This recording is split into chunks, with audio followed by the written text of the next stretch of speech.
بسم اللہ الرحمن الرحیم۔ السلام علیکم ساتھیوں، مجھے امید ہے کہ آپ سب خیریت سے ہوں گے۔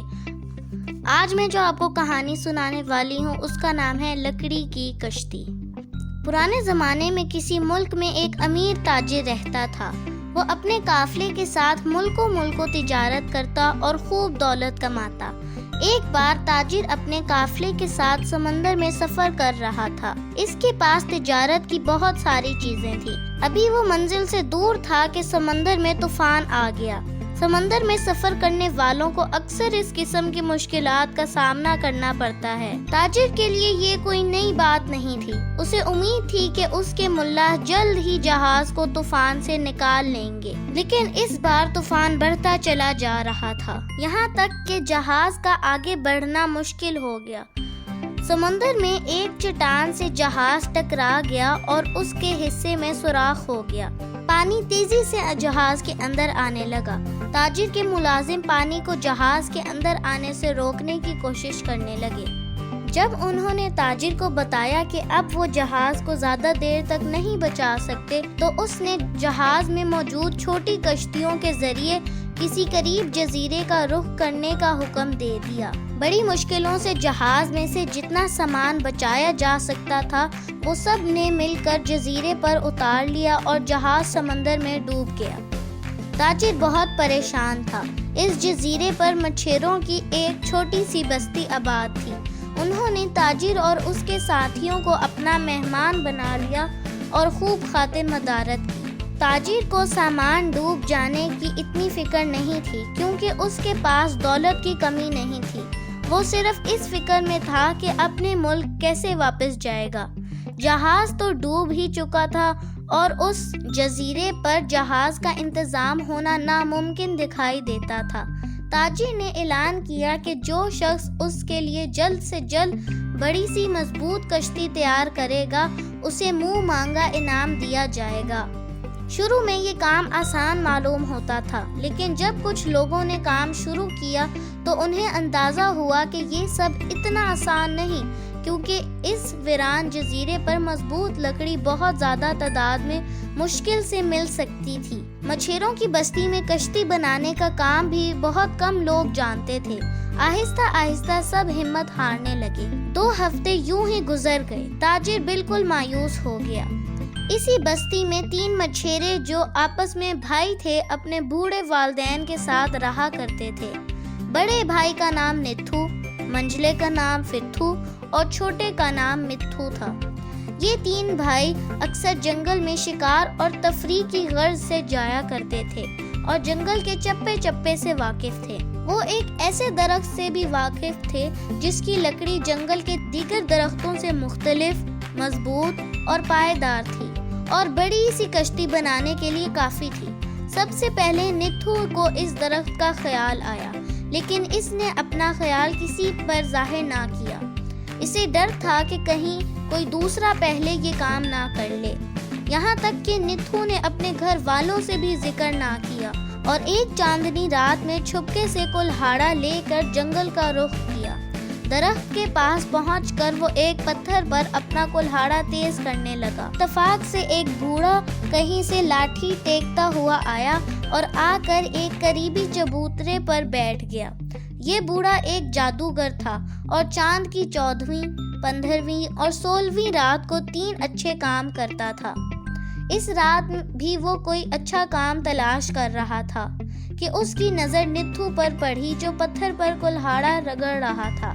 اس بوڑھے نے نتھو کی مدد کرنے کے خیال سے پوچھا، اتنی رات کو جنگل میں کیا کر رہے ہو میاں؟ نتھو نے چونک کر بوڑھے کو دیکھا۔ آدھی رات کو جنگل میں بوڑھے کو دیکھ کر وہ حیران ہوا۔ وہ اپنا خیال کسی پر ظاہر نہیں کرنا چاہتا تھا۔ میں لکڑی کے چمچے بنانے کا کام کرتا ہوں، چمچوں کے لیے لکڑی کاٹ رہا تھا۔ نتھو نے جھوٹ بول دیا اور لکڑی کاٹنے کے لیے تیار ہو گیا۔ بوڑھا خاموشی سے اٹھا اور مسکراتا ہوا ایک جانب کو چل دیا۔ اس نے نتھو کی مدد کرنے کا سوچا۔ ایک درخت کی آڑ میں کھڑے ہو کر اس نے انگلی سے درخت کی جانب اشارہ کیا اور بولا، دھوں دھوں دھن دھن دھائیں، لکڑی کے چمچے بن جائیں۔ جادوگر کا یہ کہنا تھا کہ جو ہی نتھو نے اپنا کلہاڑا درخت پر مارا، پورے درخت سے طرح طرح لکڑی کے چمچوں کی بارش ہونے لگی، چھوٹے، بڑے، لمبے، گہرے، چپٹے، ہر قسم کے چمچے۔ یہ منظر دیکھ کر تو نتھو ایسا گھبرایا کہ کلہاڑا وہیں پھینک کر گھر کی جانب دوڑ لگا دی۔ جادوگر بڑا حیران ہوا کہ وہ چمچے کیوں چھوڑ گیا۔ بہرحال وہ ایک اچھا کام کر چکا تھا۔ اپنے خیال میں اس نے نتھو کی مدد کی تھی۔ اسے چمچے چھوڑ کر بھاگتا دیکھ کر جادوگر کو بہت غصہ آیا۔ اس نے انگلی سے درخت کی جانب اشارہ کیا اور بولا، نالے چمچے بھاڑ میں جائیں، چمچوں کا درخت بن جائے۔ کہنے کی دیر تھی کہ یہ یکا یک چمچے واپس درخت میں تبدیل ہو گئے اور جادوگر ایک طرف چل دیا۔ اس کے بعد نتھو نے جنگل کی جانب رخ کرنے کا خیال ہی چھوڑ دیا۔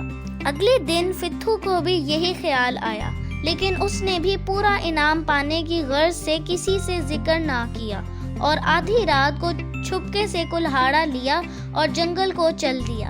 درخت کے پاس پہنچ کر وہ رک گیا اور کلہاڑا ایک پتھر سے رگڑنے لگا۔ جادوگر دوسرا اچھا کام تلاش کر رہا تھا۔ فتھو کے پاس پہنچ کر رک گیا اور اس سے بھی وہی سوال کیا جو وہ نتھو سے کر چکا تھا۔ فتھو بوڑھے کو دیکھ کر حیران ہوا، لیکن اس نے بھی جھوٹ بول دیا۔ لکڑی کی چھڑیاں اور چپو بناؤں گا۔